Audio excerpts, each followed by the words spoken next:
May we know where you stand? Kasi merong mga fears kasi na baka ulitin yung ni Senator Ronald De La Rosa or ng iba pang senator yung motion to dismiss.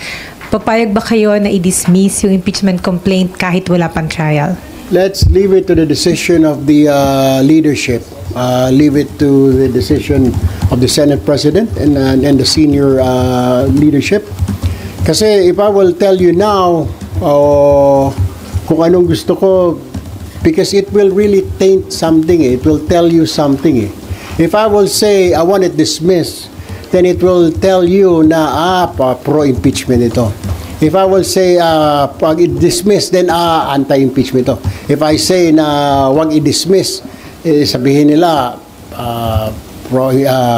hindi sa impeachment ito. And I'll be a senator judge, di ba? It's hard to say right now na gusto ko ma-dismiss. It's already telegraphing my decisions in the future if I say dismiss or not to dismiss, di ba? I want to see the documents. I want to see the pieces of evidence. If there's enough, ako simple lang naman You show me the piece of evidence. Kahit bukas, bigyan mo ako ng papel na isinubmit or pag-submit sa Senado, mabigyan kami ng kopya. I can tell you right away, you ask me. And I will say, sige, wag natin i-dismiss, ilaban na dito. Pero kung wala naman talagang laman yung papel, kahit na gaano kapal yan, pero wala namang laman, then I'll say, no, let's dismiss it because it will be a waste of time and money.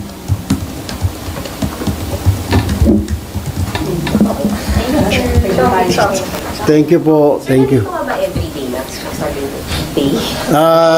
Wala pa ang opisina. Inaayos pa yung opisina namin. But I will visit every other day siguro. Kaninong office po yun? Kay Sen. Rafi. Dilipat siya sa ibang office. Sa ibang office. So, sobrang mahal. Parang walang iniwan ito dun sa all the regulation law. Sabi, pababaan. Pero nangyari ngayon, pataasan. Same thing with this rice issues right now. So, ito yung gusto ko i-review ng Senate na kung pwede ibalik ulit sa kapangyarihan ng NFA pagbebenta ng bigas. Pangalawa, yung Barangay Official Salary Standardization Law. Dahil ito mga ito, puro mga honorarium lang, honoraria ang tinatanggap.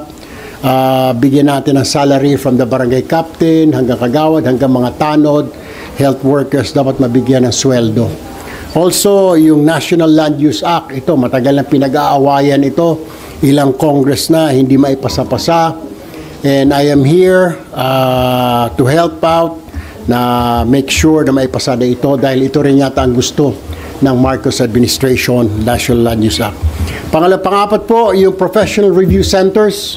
Problema ho ito, yung mga state colleges natin, universities, nag-offer po ng mga courses like na mga law ngayon, mga medtech, etc. Ang problem, pagdating ng review, yung mga mahihirap, hindi rin nakaka-exam because walang budget.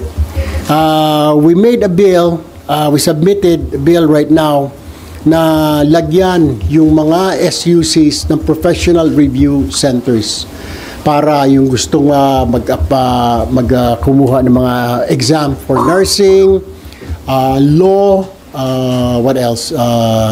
Yung maritime, criminology, teacher. Kailangan mag-review, kailangan pa pumunta ng Maynila para hindi na sila pumunta rito, then doon na lang mag-review sa mga state colleges and universities. Also, yung Medical Parole Act. When you're 70, nakailang taong ka na dyan, hindi ka pa rin nakakalaya, pero may sakit ka na, bedridden, kailangan palayain na po yun, bigyan na ng parole ng gobyerno. Also, ito pong Health Courses Expansion Act, yung mga SUCs natin, libre na nga ang mga tuition fee. Ang problema, wala. Yung mga SUCs, wala kang makikita mga nursing.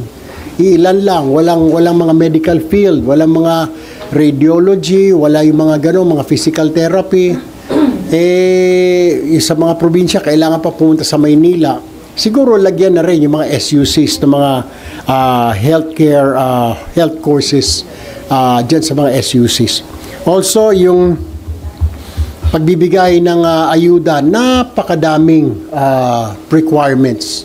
When I was at the DSWD, parang 10 to 15 ang kailangan mong bit-bit na requirements para mabigyan ka ng simple na AIX o ng ayuda. Ilabas mo yung asawa mo sa ospital, kailangan pa ng marriage contract. Why will you do that? Hindi ba sapat yung ika nga hospital bill? Hindi ba sapat na may indigency ka? Biro mo, kailangan mo ng birth certificate. Kailangan mo ng marriage contract. Humingi ka ng ayuda. We'll have to do away with this kasi tumatagal po eh. Gustong ilabas ni Mrs. yung asawa niya, mister niya, hindi niya mailabas dahil pabalik-balik siya, pupunta ng PSA, pupunta ng kung saan-saan. We have to simplify this pagkuha ng mga ayuda. Isa pa dyan, yung Anti-Conflict of Interest in Public Utilities Act. This is serious. Okay? This is an issue. Tali ang kamay ng gobyerno pag yung may-ari ng utility sa isang lugar ay isang government official, isang politiko, isang mayor, governor, what have you, congressman. Hindi makakilos ang gobyerno because pagmamay-ari siya ng politiko. So I filed a bill na disallowing. Pag ikaw ay tatakbong mayor, governor, congressman, senador, ikaw, hindi lang magdadivest ka. Ikaw at ang pamilya mo, immediate family, up to the second relationship, sanguinity, dapat wala kayong sa ganung business. Para pag may problema, magawa ng solusyon. We have a problem like this right now, hindi tali ang kamay ng gobyerno because yung may-ari ay nasa gobyerno. This is sad. Review of the Expanded Solo Parent Acts. Kapapasalan po ito ng 2022 pero marami pong solo parents ang hindi nakakatanggap ng 1,000 pesos na allowance. I don't know why. Sinabi raw kasi pinaubaya daw ito sa local government units. Ang problema, pag si solo parent nakatira sa 6th class municipality, wala siya natatanggap ni 5. Or meron matanggap once every 6 months na natatanggap. Pero according to the law, dapat it's every month. A solo parent should receive 1,000 pesos cash every month. Finally, itong Road Rage, Anti-Road Rage Act, ongoing po yung mga road rage. Kailangan ho talagang maparusahan yung mga nagwawala sa kalsada. Kailangan ho mapanagot sa kanilang mga ika-nga actions. This is all what I filed today, ladies and gentlemen. Sir, sorry. Diretso na kami sa SP issue. Sure. Sabi po ni Senator Joel kanina lang, kung ngayon daw yung botohan for Senate presidency, panalo na si SP Cheese, he has more than 13 or more than majority votes. Kasama po kayo dun sa more than 13 supporting him? Pinakaunang litrato dun sa kaliwa, sabi niya sa majority raw kami, so sa majority tayo. Kapatid niya? si Rafi. Sabi ni Senator Rafi, majority tayo. Sabi ko, okay. Kasi usually majority, may mga inuutos ang sa taas na tulungan ng administrasyon para wala ng kontra. Sa majority tayo, di ba? I mean, I'm with Alianza, so expected who you now will be in the majority.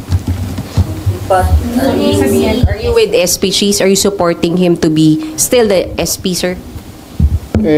Kung yun ang sa majority, then what I heard kanina umaga yata, si Senator Soto, sabi niya, willing siya maging nasa minority siya. Parang is he accepting that? I'm gonna ask you those questions. Wala ako dito, but then somebody told me na Sen Soto raw said na he's willing to be in the minority.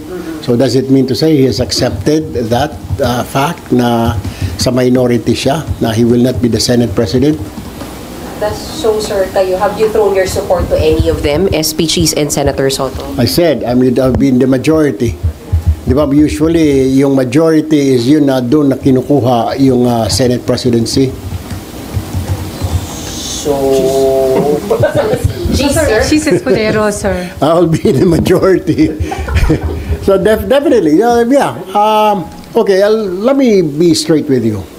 Like I said before in the interview, may mga bagay na gusto ko kay Senator Cheese. Meron ding mga bagay na when Senator Soto asked me and during the campaign, may mga sinasabi siya na I liked also.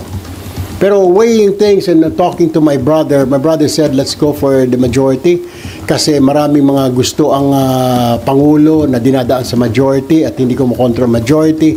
So I guess we'll go with the majority.